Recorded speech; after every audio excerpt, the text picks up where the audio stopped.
Hello and welcome to the next episode of Two Girls Talk Transits. Today we're reviewing the astrology from August 16th through the 22nd, and we're your host. I'm Maddie. And I'm Kaylee.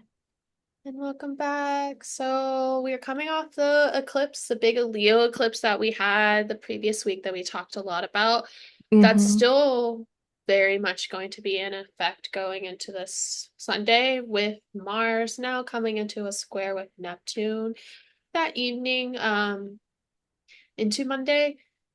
Yeah, thankfully Mars isn't doing the most. I guess it's kind of tucked away from the Leo placements, Mm-hmm. but I feel like it speaks to the aftershock of the Leo eclipse as to you know, now you have all this things coming up or all this big new energy expanding. You have to start taking action on it, but that action is confusing, unclear, or requires some emotional sacrifice from you, or Mm-hmm. requires a lot of emotional labor. And it's also just feels ungrounded at this point in time. Yeah, I would totally agree. I think it's just like kind of not knowing where to go or what to do with the all the energy and especially like all the emotions that are tied up. Like me and you were just talking like before this, like before we started recording, how like emotionally activating the eclipse is. Just like makes you feel like frazzled or like there's like stuff going on like out of your control. And I think that's probably like the biggest component, like this feeling of like I don't know what's going to happen or like I can't predict things, and that's like kind of anxiety inducing. Um, but definitely like with Mars moving into Cancer and being into Cancer, then making this square to Neptune, we're feeling like emotionally still activated from the eclipse and then like wanting to do something with those emotions potentially and not sure what to do with them. Yeah, with the square. So I think that was really valid. Just not really entirely sure where to go, what to do, where to put your energy. And that can kind of make you feel like you're like walking through fog or like at some type of like standstill. So that's never like an enjoyable experience, but it is what it Yeah. is. Yeah, no, it's not. It's interesting because I'm thinking about it now, right before we're recording this, like right before the eclipse or a day before, but Yeah, Venus was opposite Neptune before the eclipse, right? it was. And Yeah. now Mars is squaring Neptune after the eclipse. So Neptune is like, yeah, like you said, like encapsulating this eclipse Mm-hmm. energy, which makes it worse because the eclipse energy is already, unique or disrupting or changing. And then Neptune makes it really confusing and just unclear. So yeah, I do think it's like, hey, you're kind of coming out of this eclipse. Like I need to do something, like I need to take action somewhere, but I'm not very clear as to what that is or what that looks like or what even is going on. Yeah, especially because these are like unfavorable aspects. We have the Yeah. opposition before and then like the square after. So it's not like happy confusion or like distraction or delusion or things that would make us like dissociate in some way, but more positively. It's more of like I want answers or I want to know what to do, but I just don't at the moment. Hmm. Yeah. Yeah. Yeah. Unfortunately, it is like Neptune is demanding a lot of slowdown, and then the eclipse energy is quick. So, yeah, it's just a conflict, unfortunately. Mm-hmm. Yeah, for sure. Okay, so then moving forward on that Monday, let me clear this out really quickly. So on Monday, we do have Mercury in Leo. Gosh, Mercury's like moving so fast. Hmm. Coming into a trine with Saturn. We had the sun trining Saturn. Was it last week or the week before? I think it was the week before. Yeah, on the 6th, we had the sun trining Saturn. So, like 2 weeks ago, we got kind of some information about maybe like the Leo part of our chart, some things that like we wanted to solidify or make a plan about or put into place. And I think that Mercury coming into a trine here with Saturn too is kind of a revisitation of that energy in some way. Just there are more details coming out potentially than had been there before. So like the sun is like a general awareness. Like I know that I need to like do these things. And then Mercury is like, here's the details with it all. Here's the fine print. So definitely expect like something that you've kind of been working on with all this Leo energy, um, to become even more like clear and getting more information about it. And I think it just specifically kind of pertains to like the Leo part of your chart. And then, with Mercury here, we're also tying in like how is Gemini related to the Leo part of your chart and how's Virgo related to the Leo part of your chart. So me, for example, just to like give this a quick context, like contextual stuff. Um, Leo's my fourth house, and then when the sun trined Saturn like a couple weeks ago, I knew I wanted to make some like home improvements, and I did like paint my kitchen, so that's like something that I did. But now with Mercury coming into a trine here with Saturn. Perhaps I get like more information about like things that need to be done around the house. It's not like a general like awareness, like not just like, oh, I know I want to do things. It's like, here are the things that need to be done, really. And now we're tying in my second house of finances in Gemini and maybe my fifth house, like ruling my children or doing creative projects in some way around the house together with all of that happening in the Leo house in the fourth. So hopefully that kind of like painted a clear picture of kind of what to expect. Yeah, I like that example a lot because I also really noticed the sun trining Saturn when it happened. Um, but in the context of myself, Leo rising, and then my relationship, Saturn ruling my relationships. Mm-hmm. And it was like you said, it was the sun shining Saturn was a sudden like awareness of something within Mm-hmm. my relationships currently. And in my case, it didn't feel good. It was not constructive Saturn. Like for Right. you, it was like a constructive Saturn. Well, And Saturn is your malefic, so yeah. right. But I'm saying this as like an example too for like if it's a trine, like Yeah, it again, would this be. Yeah. there's just not that a trine is always a good thing, especially if it's still a malefic. It Right. just means that the energy is flowing, so you get more of it, versus in an opposition or square, the energy are conflicting each other, so it feels tense. Um, so you're getting a sun trine Saturn. Yeah, if you're a night chart, it like for me, it was just not a positive realization. It was just a realization that was, more restrictive, it felt like, versus maybe like, oh, I'm going to put in work and accomplish something. But it was like a sudden thing. And I do think with Mercury coming in now, Mercury coming into Trine, Mercury is like, okay, you have the realization. So what is your plan now? What is your step by step to-do list? Yeah, it's going to pull in other houses too, but it is more like what's the mental work that you're going to do with this either restriction or goal or like, long-term project that Saturn's representing right now. Mm-hmm. Yeah, for sure. You do bring up a really good point.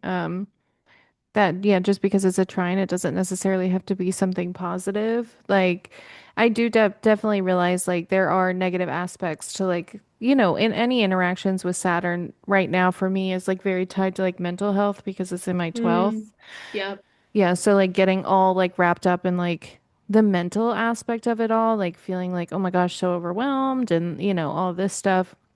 So I do think that there will be kind of an opportunity for both experiences, maybe an Mm-hmm. opportunity to use the energy constructively, but then also realizing like maybe there is a certain amount of stress or overwhelm that's surrounding it, or just limitation in general, like just recognizing like your blockages is very much like communication with Saturn. Like, where am I not able to move forward that I want to? Where am I being held back or being made feel like whatever it is that I'm doing has to be this huge long-term goal or Mm-hmm. long-term project?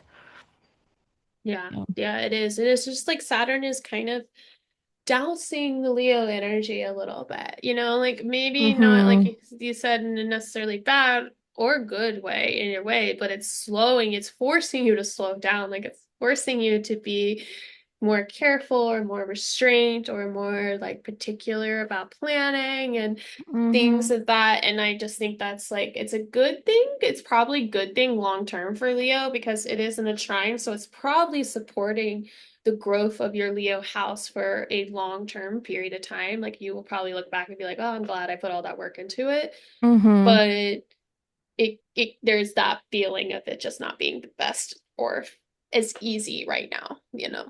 Yeah, for sure. I mean, Saturn is Saturn. Like it always is like representational of like restriction and, you know, things things moving at their own pace, how Yeah. they would like to Yeah. move. Yeah. And Yeah, especially with exactly. like Mars being debilitated, like Yes, it's only gonna get yeah. worse now.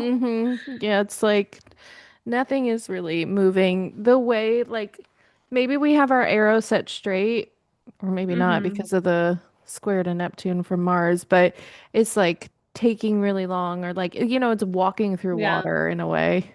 Yeah. Yeah, you have a lot to do. Mm-hmm.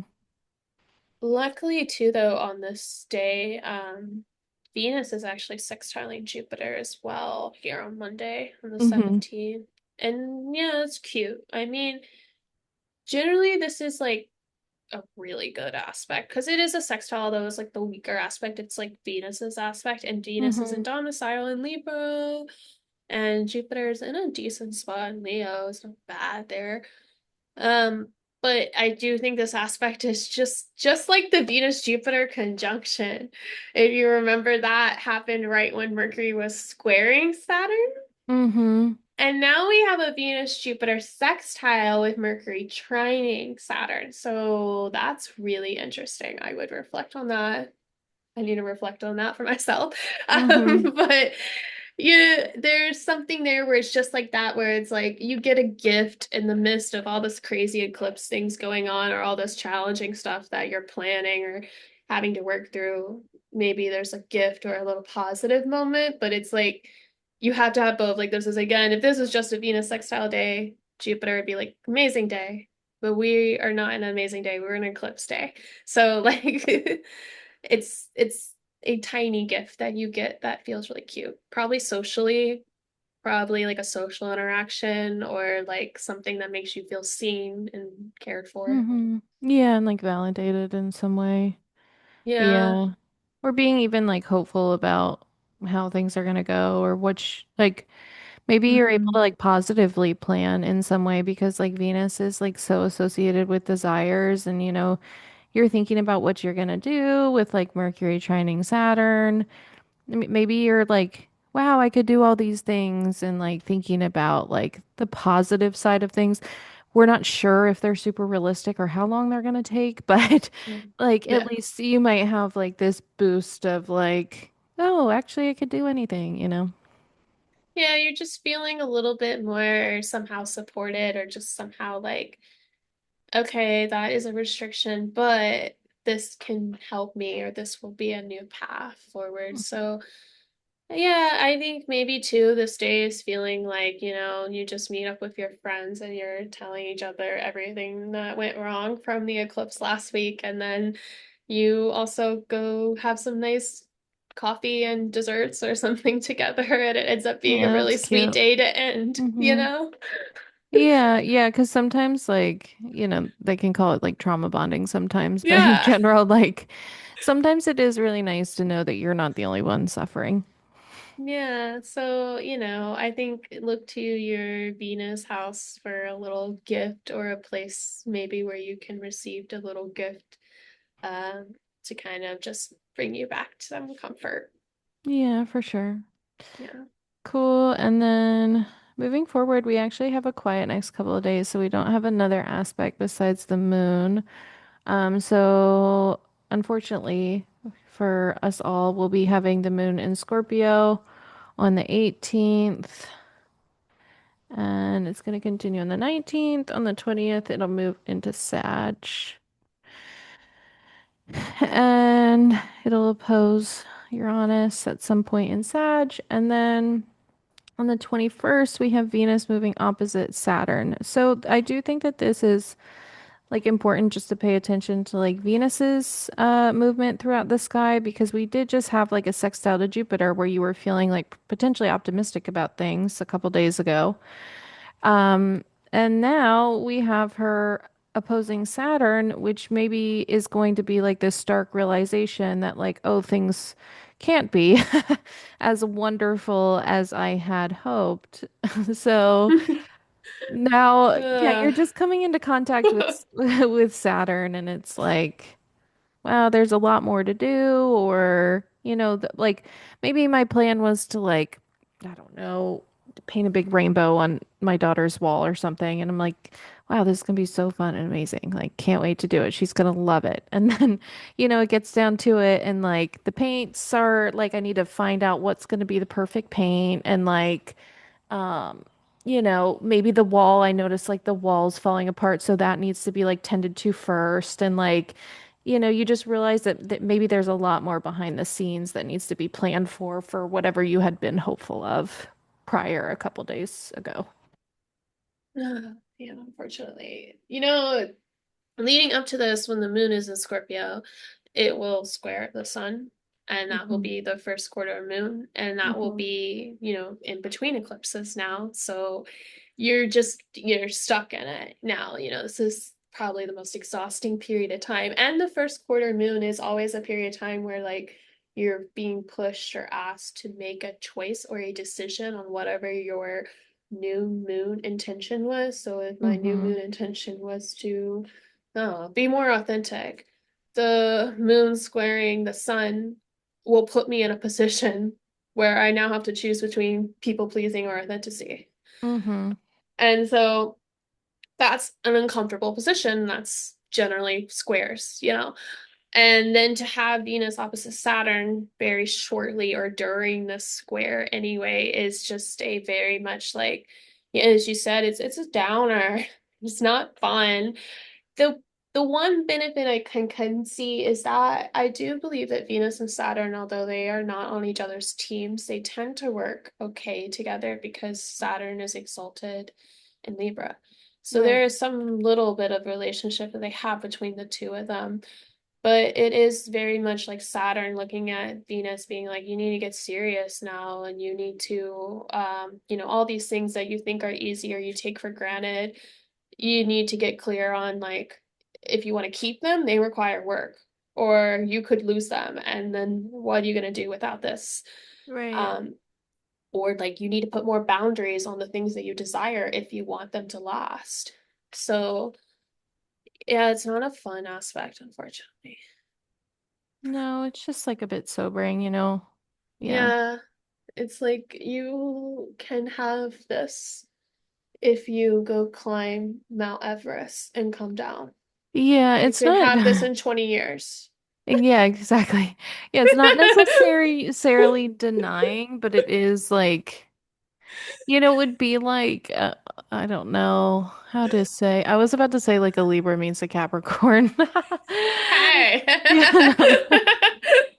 Literally though, Like, yeah. yeah. Yeah, it's like, I don't know, like the Libra would just want to like enjoy and like be with friends and like enjoy the atmosphere and like not have too much to think about, but the Capricorn is like kind of the long-term planner. Like, are we making sure that we're taking care of responsibilities in the meantime? Like, do we need to be Mhm. spending this much time with friends or should we be working more? Or like, Yeah. stuff like this. And uh yeah, it's just not comfortable for Venus, I think. And Saturn is challenged too because Saturn's like we have responsibilities over here and then there's like part of this Libra or this Venus pool that's like, but I want to have fun. Like I want to enjoy Mhm. life. I don't want everything to be so serious all the time. Yeah, So, and it's not like even like the work that Saturn's asking you to do too. It's like you gotta think like Saturn, like you said, it's debilitated or it's fallen here. And so it's like Saturn's like asking you to do kind of messy stuff too. It's hmm. like, oh, you want to build up, man, we'll use Saturn for like your house. You know, oh, you want your house to do it, but it's like, okay, but you gotta like renovate your house with $5 in your bank account and like nobody's showing up or like, while you're going through a Yeah. big crisis, right? So it's not even like Saturn is structured right now. Yeah, that's very true also. Yeah. It It's just like makes it harder. mm-hmm. Or it's like trying to like structure what's falling apart because it's like with Yeah. Mars, you know. Oh, true. Mars has fallen too. So all these Yeah. fallen planets are like everything is falling and you have to still work within it. Yeah, still work with it, still like make a plan somehow, but don't do it too fast. Yeah. Yeah, it's like a kind of this push and pull energy. Yeah, that's like it doesn't all add up. So I would say too, whenever the sky looks like this, like whenever we have things that aren't like kind of puzzle piecing together, we have a lot of fallen planets that aren't acting in the way that they should Hmm. be or like would be supported in. I think we can kind of, it's that notion of as above, so below, or as Yeah, that was whatever. it. As Yeah. above, so So below. below, Yeah. yeah. Like we can also be internalizing some of this or like having Yeah. a personal experience that's very similar. Um, just like kind of this feeling of like things are unsettled in a way, or like I'm not sure if anything of what I'm doing is the right thing to do, or like I even have the tools to do it. But nonetheless, still having those desires to like make things better or, beautify in Hmm. some way or increase, if that makes sense. Yeah. Yeah, it does. It's just, yeah, it's just a challenge, and I think that just speaks to this astrology is this eclipse energy is Mm-hmm. you have to work through this too as well. So, Yeah. Yeah, we aren't separate, unfortunately, no, from it I think all. it is very representative though of like, I mean, don't we have like elections in November? I don't know. I've been getting a lot of election mail. That's a really terrible thing to say on the podcast that I don't know this stuff. I Um, honestly don't know either. it's midterms, y'all. Yeah. I think it's very representative. It's midterms. That's what it was. Okay. It's very representative of just our government falling apart and then like still having to do your life within it. If Saturn and Right. Mars is representing everything, just like midterms, all this election stuff coming at you, it's like, what am I even voting for at this point? Because I don't even know. Right. It's like they all are sucking. Although I did see like there was like a really good representative. I don't know if he's running for president, but um there was some guy that's like really cool right now. I think he's like in Michigan or something. Oh, I did Um see that. He has that like Arabic last name or something. yeah. Yeah. Yeah, he seems I'm loving like the rise of like the Mamdanis and like the That's someone said, or someone, I don't remember who it was, but that's also representative of Saturn and Neptune and Aries as like the one lone warrior coming up yeah, to save right? us. Like, please continue to do so.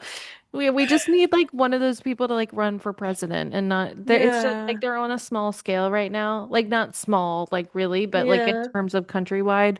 Um, like we just need somebody like that to like rise up against, The the system. yeah. I would love Yeah. that. Me too. Yeah.